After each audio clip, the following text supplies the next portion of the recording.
Olá pessoal, hoje meu nome é professor Fabiano Bowie e o professor Fabiano Bowie vai apresentar para vocês o que a gente vai fazer durante a semana. Olá pessoal, como esta aula estreia na segunda-feira de carnaval, eu hoje fiz uma homenagem aí a vocês, ao carnaval e ao bloco do Bumba Meu Bowie, que é o bloco que eu gosto de sair na segunda-feira, que é o dia de estreia desse vídeo.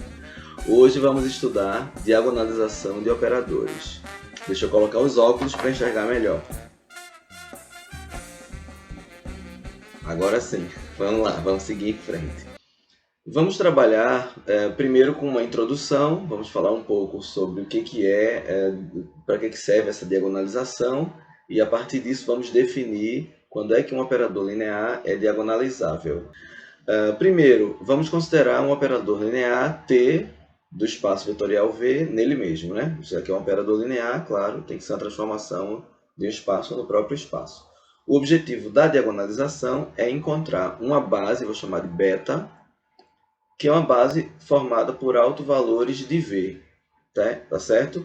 De modo que a matriz canônica nessa base seja uma matriz diagonal. Então a gente vai pegar a transformação, vai tentar encontrar uma base cuja matriz canônica daquela, né, formada por autovalores do vetor V naquela base, aí vai ser uma matriz diagonal. Vamos ver como é que isso funciona. Vamos falar sobre um teorema e um corolário, ok? Lembrando que eu não estou demonstrando esses resultados aqui nas nossas aulas semanais. O teorema diz o seguinte, ó, autovetores associados a autovalores distintos são linearmente independentes. Então, na hora que você calcular os autovalores, né, você encontrou dois autovalores diferentes. Os autovetores, por eles determinados, serão LI. Beleza? Que mais? O corolário diz o seguinte, ó, como consequência desse teorema, né? Se V, cara que está no domínio, né, o espaço do domínio, se V é um espaço vetorial de dimensão n e a transformação, né, o operador linear, possui n vetores distintos, então a dimensão é n e ele tem n vetores, então V possui uma base cujos vetores são todos autovalores de t. Tem um resultado anterior que a gente falou, que a gente disse que se um conjunto de vetores é LI e aquele conjunto de vetores apresenta o número de vetores for o mesmo número da dimensão, né, do espaço vetorial, então a dimensão é a mesma do número de vetores e ainda eles são LI, eles já geram e consequentemente formam uma base. A gente falou isso antes. Então é mais ou menos essa ideia que está sendo aplicada aqui também, tá? Então se eu tiver um espaço vetorial de dimensão n e o meu operador tiver n vetores diferentes, distintos, ora, a gente já sabe que eles são LI pelo teorema, né? E consequentemente eles vão formar uma base. Vamos para frente. Vamos definir o que é um operador linear diagonalizável. Então, vamos considerar T de V em V, esse operador linear que temos usado, né, genericamente. Vamos dizer que esse operador T é diagonalizável se existe uma base desse meu domínio, né, de V, quer dizer, vai estar no contradomínio também, mas uma base do domínio cujos elementos são autovetores dessa transformação. Quando isso acontecer, a gente diz que o operador é diagonalizável. A gente vai ver isso com exemplos, que fica bem mais interessante de entender, tá certo? Bom, ainda na definição, a gente vai pensar o seguinte, ó, como é que eu construo essa base? Então, dado esse operador linear, né, um operador qualquer, se a gente conseguir encontrar uma base, né, V1, V2, etc., Vn, formada por autovetores desse T, então a gente pode escrever assim, ó, T aplicado a V1 vai ser lambda1 V1. Lambda1 é o autovalor associado ao vetor V1. Então, digamos que meu domínio tem dimensão n. Então, eu vou ter aqui a aplicação dessa minha transformação ao vetor V1, somente a primeira componente aqui, ó, somente o meu primeiro vetor vai estar associado ao lambda1 E os outros vetores, a gente vai escrever essa combinação linear aqui, ó, que é a aplicação, sempre com 0v2, 0v3, etc, 0vn. Então a gente só vai ter o lambda associado àquele autovetor produzido por ele. Vamos pegar agora o vetor v2. Aí t de v2 vai ser isso, ó, 0v1 mais aí, lambda 2 v2. Então eu escrevo, né, quando eu faço essa aplicação sobre o vetor v2, eu estou encontrando aqui lambda 2 v2 e o restante tudo zero. Tá? E aí a gente vai escrevendo dessa forma até t de Vn, né, a imagem de Vn na aplicação t vai ser 0v1, 0v2, etc, lambda n Vn. Então, cada vetor vai ser associado ao seu autovalor, né, autovalor que é associado a ele. E daí, se a gente olhar direitinho, ó, se eu pegar todos esses caras, ó, que multiplicam os vetores, né, se pegar esses escalares, eu formo uma matriz em que somente na diagonal principal nós vamos ter os valores de lambda. Todos os outros termos da matriz serão zeros. Então, fazer a matriz canônica dessa transformação é encontrar isso aqui, ó.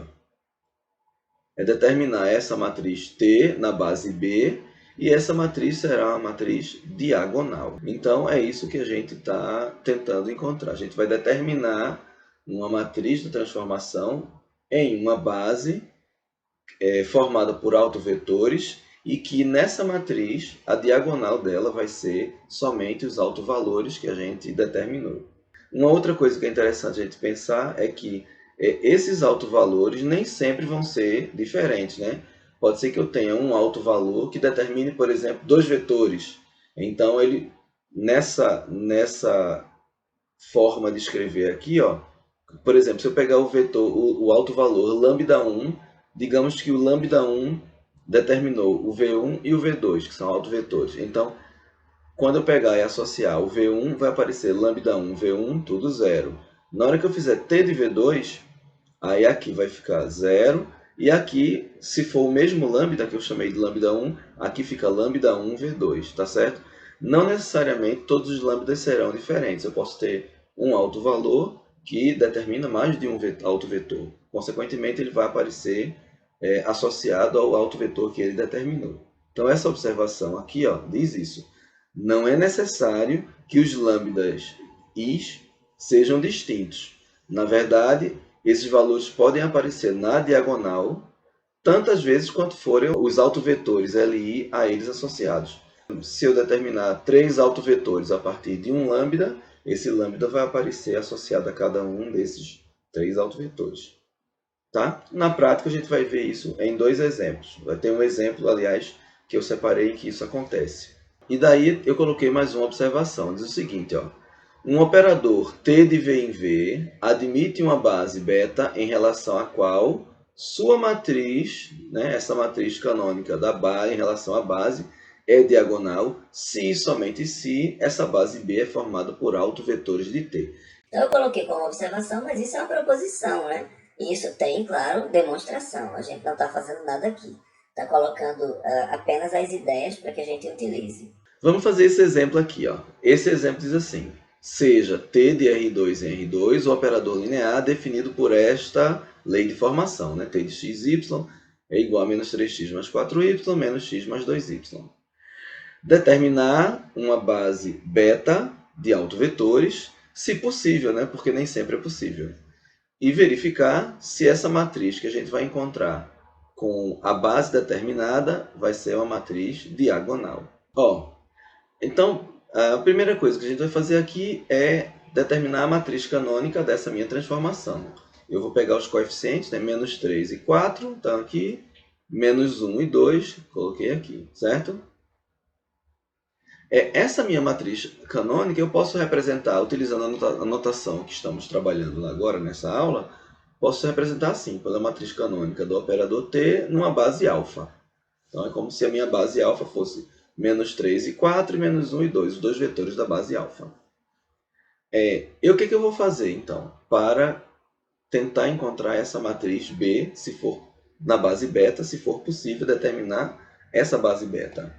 a gente vai calcular os autovalores da nossa transformação. Então, eu vou pegar essa matriz aqui, lembrar que para calcular os autovalores eu preciso encontrar primeiro o polinômio característico, né, o polinômio P de lambda, e eu encontro ele calculando o determinante de A menos lambda I. Lembrar que lambda I é uma matriz identidade multiplicada pelo escalar lambda, e essa matriz só vai ter os lambdas na diagonal principal, e nos outros termos da matriz eles vão ser zeros, né? Quando eu fizer A menos lambda I, vai ficar sempre os caras da diagonal principal menos o lambda. Então eu vou ter aqui, ó, menos 3 menos lambda, 2 menos lambda. E os outros termos é 4 menos 0, menos 1 menos 0. Então, tá aqui. Eu já coloquei entre essas barras retas, né? Porque eu já estou calculando o determinante. Então, vamos fazer aqui, na diagonal principal, multiplica esses caras, aí menos 4 vezes menos 1, né? Então, como é que fica? Vai ficar assim, ó. Menos 3 menos lambda vezes 2 menos lambda, menos, que agora é no sentido contrário, daqui para cá, né? 4 vezes menos 1. Tá? E daí? O que, que a gente tem? Ó, multiplicando, aí a gente vai ter um polinômio do segundo grau. Quando a gente resolve isso, o meu P de lambda é lambda ao quadrado mais lambda menos 2. Observe que se eu pegar esse cara, que é esse P de lambda, e igualar a zero, eu consigo calcular as raízes do polinômio, né? Os valores de lambda. Como aqui tem o meu polinômio é de grau 2, eu posso determinar, no máximo, né, isso, duas raízes reais. Vamos lá. Então, vamos calcular as raízes de P de lambda. Igual P de lambda a zero, então eu tenho lambda 2 mais lambda menos 2 igual a zero. Lambda ao quadrado mais lambda menos 2 igual a zero. Aí a gente resolve essa equação do segundo grau, né? Então, resolvendo, tenho várias formas de resolver, né? Mas eu posso aqui utilizar, transformar ela nesse produto, né? Então, é aquela história da soma e do produto das raízes, né? Então, não vou ficar revisando isso, sei lá, do ensino médio. Como eu tenho um produto que dá igual a zero, ou o primeiro é zero, ou o segundo é zero. Se não quiser fazer assim, resolve, né? Lambda igual a menos b, mais ou menos raiz de b ao quadrado menos 4ac sobre 2a. Vai dar os dois valores também das raízes. E daí, bom, eu posso pensar aqui, nessa forma que está no produto, o que faz esse lambda menos 1 ser igual a zero? Se lambda for igual a 1. Então, uma das raízes é lambda igual a 1. E a outra é lambda ser igual a menos 2, porque menos 2 mais 2 dá zero, e esse produto, então, vai dar zero, né? Então, tá aqui, ó, lambda igual a 1 ou lambda igual a menos 2. Esses caras são os nossos autovalores. Vamos agora calcular os autovetores. Eu deixei aqui, apaguei tudo, mas deixei os autovalores aqui para a gente lembrar quem são, né? E vamos calcular os autovetores. Para os autovetores, o que a gente vai fazer? A gente vai usar essa expressão, né? A menos lambda I vezes V igual a zero. Lembrando que esse V é um vetor do R2. É o cara que está no meu domínio, o domínio é o R2. Contradomínio também é, então se você ainda quiser errar, não tem como, porque do outro lado também é um par, né? Mas a ideia é que eu estou aplicando aqui no domínio. Vamos lá, então, vamos fazer aqui, ó. A menos lambda I, que é a mesma matriz. Vou pagar esses valores de lambda, que a gente já está registrado isso.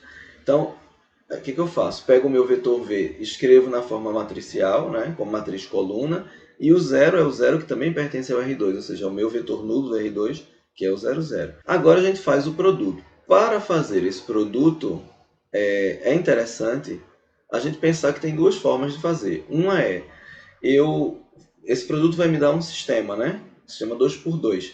Tanto faz eu fazer o produto e escrever o sistema aqui, genericamente, como já fazer o seguinte, eu pegar o valor de lambda e substituir pelos autovalores, são esses aqui, ó, lambda igual a 1, lambda igual a menos 2. Então, eu vou fazer o seguinte, primeiro eu vou fazer substituindo por lambda, que já sai direto, e depois, no outro exemplo, eu escrevo o sistema, tá bom? Vamos lá. Então, primeiro, vamos fazer aqui, ó, lambda igual a 1. Quando lambda é igual a 1, aí eu substituo aqui, ó, menos 3 menos 1, menos 4, aqui ficou 4, menos 1, e aqui 2 menos 1 dá 1. Então, eu agora tenho essa matriz multiplicada pelo vetor igual a outro vetor, que é o 0, 0. Daí, é só continuar. Vamos lá. Ó, Aí eu vou ter um sistema linear, que é um sistema para o valor de lambda igual a 1. O que eu faço? Vamos resolver esse sistema. Porque resolvendo aí a gente pode encontrar um autovetor ou os autovetores. Depende, porque cada lambda pode dar mais de um autovetor, não é? Então vamos tentar resolver aqui. O que eu fiz? Eu disse que tanto faz pela primeira pela segunda equação, x é sempre igual a y, né? Então se eu passar x para cá, vai ficar x igual a y.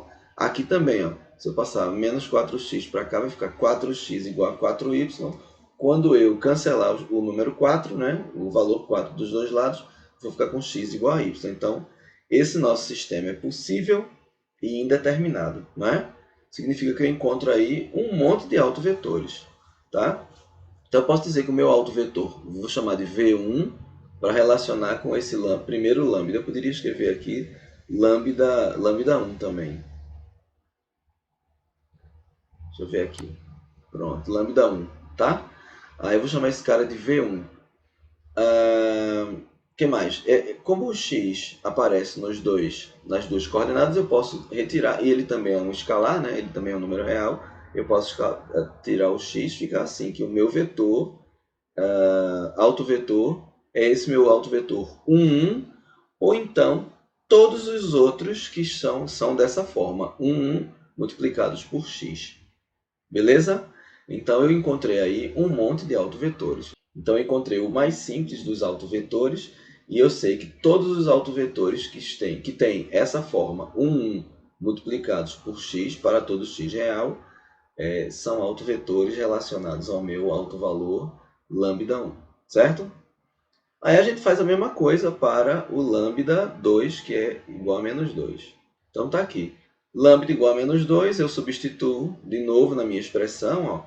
Então, menos 2 vem para cá, com esse menos vai virar mais. Então, menos 3 mais 2 dá menos 1. E aqui embaixo, quando eu puser o menos 2, de novo, menos por menos daqui vai dar mais. 2 mais 2, 4. E os outros termos continuam como já estavam. De novo, faz o sisteminha. Aparece esse sistema e a gente verifica que x é igual a 4y, né? Também um sistema possível e indeterminado. Então, nesse primeiro exemplo, já foi um caso em que um autovalor dá mais de um autovetor. Então, eu tenho aí um monte de autovetores. E daí, o que a gente vê? Né? Que x é igual a 4y, então eu posso dizer que o meu vetor V2 é 4y, ou então eu coloco o y aqui para fora e fica 4, 1. Observe que eu também poderia dizer que o meu vetor y, desculpa, o meu vetor não, que a minha coordenada y é x sobre 4, né? Também poderia escrever aqui, no lugar de x, deixar x, e no lugar do y escrever x sobre 4, tá? Mas aí é uma escolha, não tem problema. O que eu encontrei? Eu encontrei o vetor mais simples como sendo da forma 4, 1, e todos os outros autovetores tem essa forma, né, mas multiplicando pelo y. Então, essa é a nossa família de autovetores que a gente encontra aqui. Alguns autores chamam esses espaços que a gente gera com esses pequenos autovetores, desde que eles não sejam nulos, né, desde que sejam autovetores não nulos, claro, a gente chama esses caras de autoespaços, certo? Então, também tem um monte de resultados sobre diagonalização que envolvem os autoespaços. A gente não vai falar de todos eles. Aqui a gente fez uma abordagem e vai seguir essa abordagem até o fim. Tá? Agora, o que a gente vai perceber? Ora, pelo corolário, como V é igual a R2, ou seja, a dimensão é 2, e ele possui dois autovalores distintos, então ele vai possuir uma base formada por seus autovetores, certo? E aí a gente vai fazer essa base, eu vou construir a base com os vetores mais simples que a gente encontrou, que são o 1, 1, né, e o 4, 1, tá certo? Então esses dois autovetores formam uma base. Primeiro, como esses caras são formados, esse autovetor V2 e o autovetor V1 são formados a partir de autovalores distintos, eles são LI, certo? Primeira coisa. Segundo, como eles são LI e o meu conjunto tem dois vetores e a dimensão do espaço é 2, aí a gente, pelo resultado anterior, que foi das aulas anteriores, a gente diz também que esse conjunto de vetores, além de LI, gera o espaço. Ora, se esses vetores são LI e eles geram o espaço, então eles formam uma base. Por isso que aí, seguindo o corolário, a gente já pode dizer que beta é uma base dessa minha transformação T. Então a gente tinha uma base canônica anterior e a gente agora encontrou uma segunda base. O que é que nós vamos fazer agora? Vamos calcular agora essa nossa matriz canônica da base B, né? Na base B. Bom, o que é que eu faço? Eu vou escrever agora a minha aplicação T em V1 e em V2. Né? Quando eu faço T de V1, ó, eu tenho lambda1, que foi 1, associado ao vetor V1, mais 0 V2. T de V2 vai ser 0, V1. Quem é o lambda 2? Foi menos 2, então menos 2 aplicado a V2. Por uma questão de simplificar aqui, para não ficar tão cheio o slide, eu resolvi não escrever o meu vetor V1, que era 1, 1 aqui, e o vetor V2, que é 4, 1. Eu só representei, né? Então a gente já sabe quem são eles. Bom, e daí, o que é que a gente obtém? Então obtém o seguinte, ó. Eu tenho nessa minha primeira transformação, T de V1, eu vou pegar o 1, 0 e vou escrever aqui como vetor coluna. E depois eu vou pegar o outro e escrever também como vetor coluna. Daí eu tenho a nossa matriz T na base B, a matriz da minha transformação T na base B. Observe que essa matriz só tem elementos diferentes de 0, elementos não nulos, na diagonal principal. Consequentemente, essa matriz aqui é uma matriz diagonal. Está respondida aí a primeira questão. Então, a ideia de verificar se é possível determinar uma base, então tem que calcular os autovalores, os autovetores, observar se esses autovetores são formados a partir de autovalores distintos. Se forem formados a partir de autovalores distintos, eles serão LI, por causa do teorema e do corolário, e sendo LI, obrigatoriamente, tendo a mesma dimensão do meu domínio, obviamente a gente vai ter uma base. Então dá para fazer a base, e aí a gente consegue calcular a partir dessa base a nossa matriz canônica, tá bom? A gente pegou esses vetores, essa base de vetores, e escreveu nessa base a nossa aplicação, né? Em V1 e em V2, e com isso nós determinamos a nossa matriz diagonal na base beta. Nesse exemplo 1 que a gente acabou de resolver, dá para a gente tirar algumas conclusões. A primeira a gente já tirou lá, que a matriz B é a matriz da transformação. Na base B é uma matriz diagonal, né? E aí a gente pode ter uma outra conclusão também. O operador é diagonalizável. O que a gente disse que é um operador diagonalizável? Ele será diagonalizável quando existir uma base de vetores, né? A gente conseguir formar uma base de vetores para aquela transformação, tal que esses vetores sejam autovetores de T. Então está aqui, no exemplo 1, o operador é diagonalizável, pois possui uma base beta, né, com esses vetores que a gente determinou, formada por autovetores de T. Claro, além disso, a gente falou que essa nossa matriz, né, da transformação nessa base beta é uma matriz diagonal. Então, nesse caso, o operador T de V em V, dado por aquela expressão, é diagonalizável. Vamos agora para o segundo exemplo. Nesse segundo exemplo, a gente diz o seguinte, seja T de V em V, um operador linear, claro, né? Cuja matriz em relação à base canônica alfa é essa. Então, ao invés de ele dar T de x, y, z, que a gente está vendo agora que é uma matriz 3×3, então o meu V é o R3, né? Ao invés de trabalhar com T de x, y, z e entregar uma expressão para isso, nessa questão já foi colocada quem é a matriz canônica da nossa transformação T, do nosso operador. Tá? Ele pede para a gente verificar se esse operador é diagonalizável. Então, o que eu preciso fazer? Preciso encontrar uma base beta em que essa base seja constituída por autovetores da nossa transformação. O que é necessário fazer primeiro para nós determinarmos essa matriz se for possível, né, essa matriz beta de autovetores. Primeiro a gente vai calcular os autovalores. Então, de novo, determinar o polinômio P de lambda, né, que é feito pelo determinante de A menos lambda I. Agora a minha matriz, minha identidade vai ser 3 por 3, né, porque eu tenho a matriz 3 por 3. E quando eu multiplico pelo lambda, lembrando, vai ter somente lambda na diagonal principal. Então, na minha matriz lambda aí, vai ser tudo lambda na diagonal principal e o restante zero. Então, quando eu fizer A menos lambda aí, essa aí é a minha matriz A, né? Que é a matriz T na base alfa. Então, vamos lá. O que fica? Eu até separei aqui para a gente relembrar isso. Eu vou fazer 3 menos lambda, 3 menos lambda, menos 1 menos lambda. E o restante vai ser isso menos zero, né, da matriz lambda aí, então vai permanecer como está. Vamos calcular esse determinante. E eu tenho várias formas de fazer, mas nesse caso específico, observe que essa nossa matriz é triangular superior.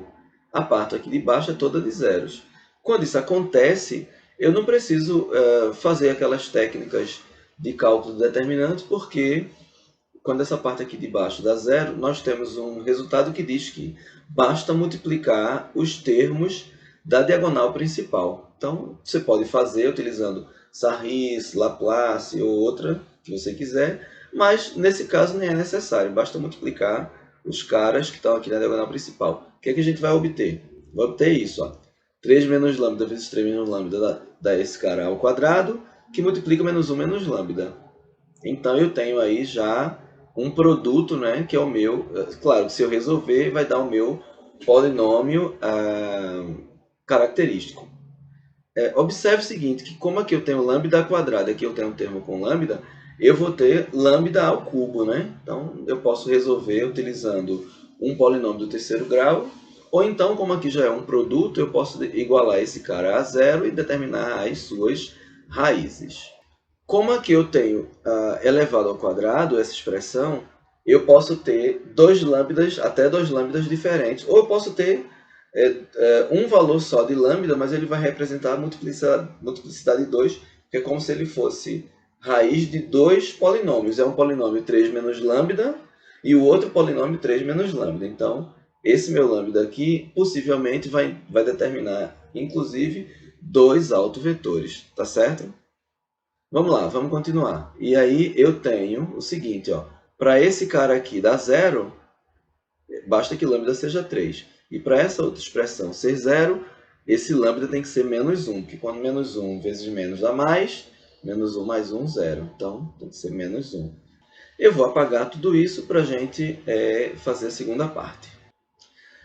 Eu apaguei tudo e deixei aqui os autovalores para a gente já não esquecer, né? Vamos continuar a partir daqui. Bom, eu já tenho os autovalores, preciso calcular os autovetores. Então, como é que eu calculo esses caras? Então, para lambda igual a 3, né, eu já substituo na minha matriz A menos lambda I vezes V igual a zero. Já estou colocando aqui, tá? A gente já fez no exemplo anterior, para não ficar aqui enchendo muito esse espaço. Vamos calcular. E aí vai aparecer esse sistema. Não é? Ó, quando eu multiplicar essa linha por essa coluna, vai ficar 0x mais 0y menos 4 vezes z. Então, dá menos 4z igual a zero. Idem para a segunda linha, idem para a terceira linha. E daí, a gente determina que z igual a zero. Só que esse nosso sistema, eu não tenho mais nada que se refere a x e y. Então, x e y são valores quaisquer, e z é fixado em zero. Então, o que a gente conclui daí? Conclui que os nossos vetores x, y, z vão ter sempre essa forma, x, y, zero. Tá? Ou seja, eu posso escrever como uma combinação linear de x e y. Né? Ó, x que multiplica 1, 0, 0, mais y que multiplica 0, 1, 0. E o z eu não preciso fazer aqui, que seria z que multiplica 0, 0, 0. Então, o z já é zero, tá bom? Então, nós temos aqui dois vetores, né, para a gente conseguir escrever esse meu autovetor, tá? O que mais? E daí eu posso destacar que V1 é 1, 0, 0 e V2 é 0, 1, 0. Claro, isso aqui são os autovetores mais simples, né? Mas claro que esse cara aqui, ó, se eu multiplicar por x, continua sendo autovetor, e esse cara vezes y continua sendo autovetor. Então, eu vou ter outros autovetores. Mas eu vou destacar esses dois porque, né, eu quero montar um conjunto e verificar se ele é uma base. Agora eu vou pegar lambda igual a menos 1, que é o segundo lambda, né, que é o lambda 2. E daí eu vou ter também a matriz, né? Vou pegar a menos lambda aí, eu vou substituir no a menos lambda, eu vou pegar o valor menos 1 e substituir lá, e escrever também esse produto para determinarmos o sistema. E aí nós temos o sistema 4x menos 4z igual a 0, 4y mais 5z igual a 0. O que eu encontro? Que x é igual a z, e aqui embaixo eu encontro que y é igual a menos 5x sobre 4.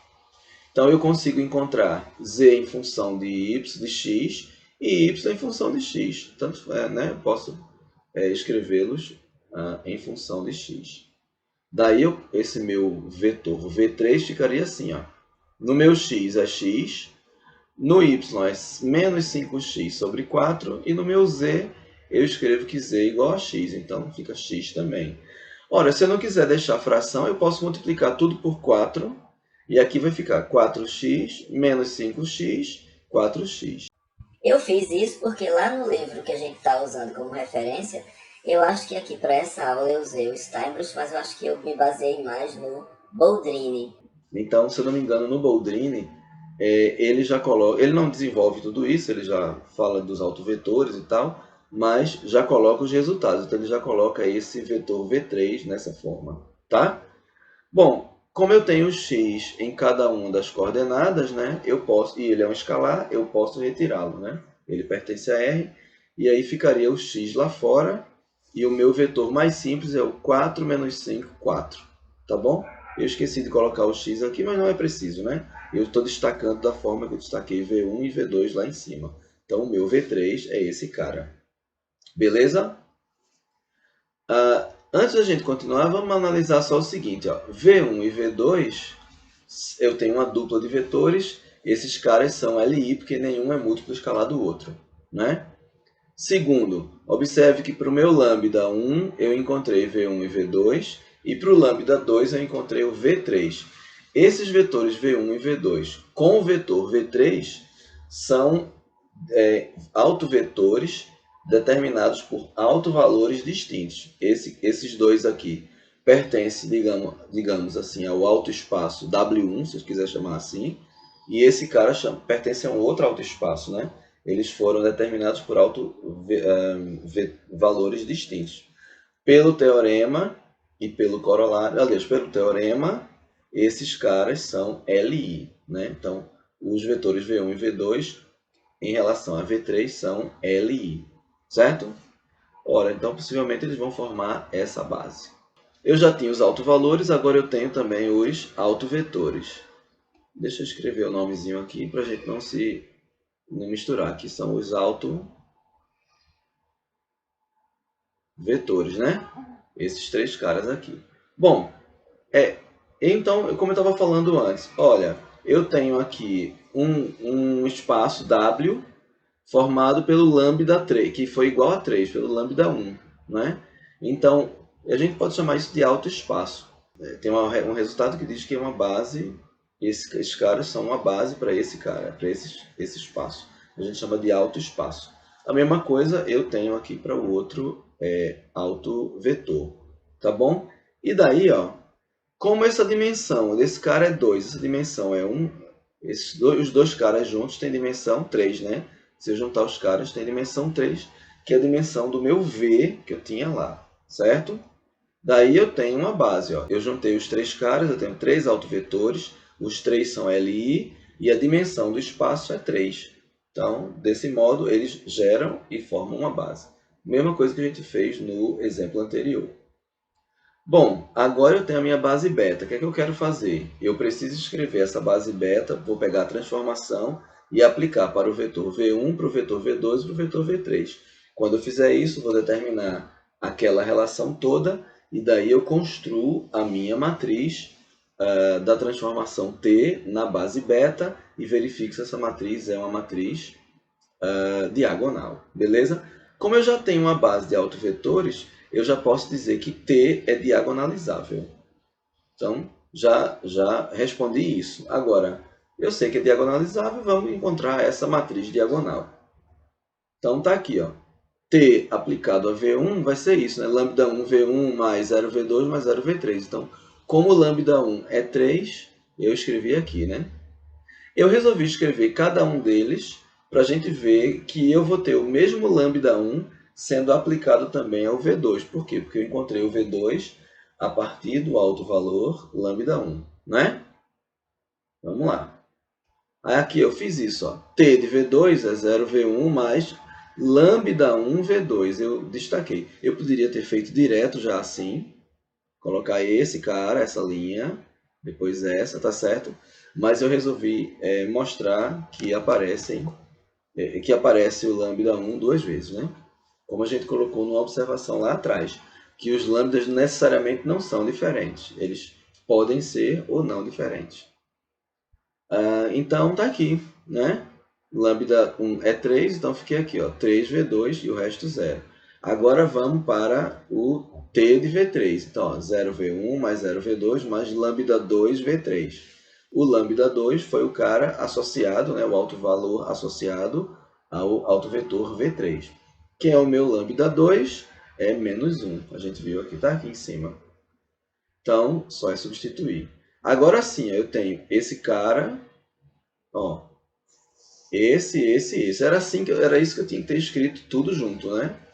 Mas eu quis ser um pouquinho mais didático e mostrar de onde é que vieram, porque que eu repeti o 3 aqui. Bom, e agora sim eu posso construir a minha matriz, né? Vamos lá? A matriz do operador T na base beta vai ser 3, 0, 0, depois 0, 3, 0 e por fim 0, 0, 1. E essa nossa matriz é uma matriz diagonal, né? Aqui na diagonal principal, ó, os valores estão lá, são exatamente os nossos autovalores. Então, a minha matriz diagonal que a gente encontrou é uma matriz composta pelos autovalores associados aos autovetores da nossa base beta. E é isso, a gente encerra aqui esse exemplo. Para concluirmos, aqui estamos com as nossas referências. Eu utilizei principalmente para a aula de hoje esse livro aqui, né, de Boldrini, Figueiredo, Wetzler, que é o livro 3 das nossas referências. É bom consultar e dar uma lidinha em outros exemplos que eles apresentam lá. Então, vamos trabalhar direitinho. Olha, essa daqui é para a gente se recuperar. Bom carnaval, porque essa aula é dia de segunda-feira, na segunda-feira de carnaval, do dia do bloco que eu gosto de andar, de sair, que é o Boom Bam Meu Bowie, do David Bowie. E tá aí a homenagem ao bloco, a vocês e ao carnaval. Então, aguardo vocês na nossa sala virtual. Um abraço e até mais. Tchau, tchau.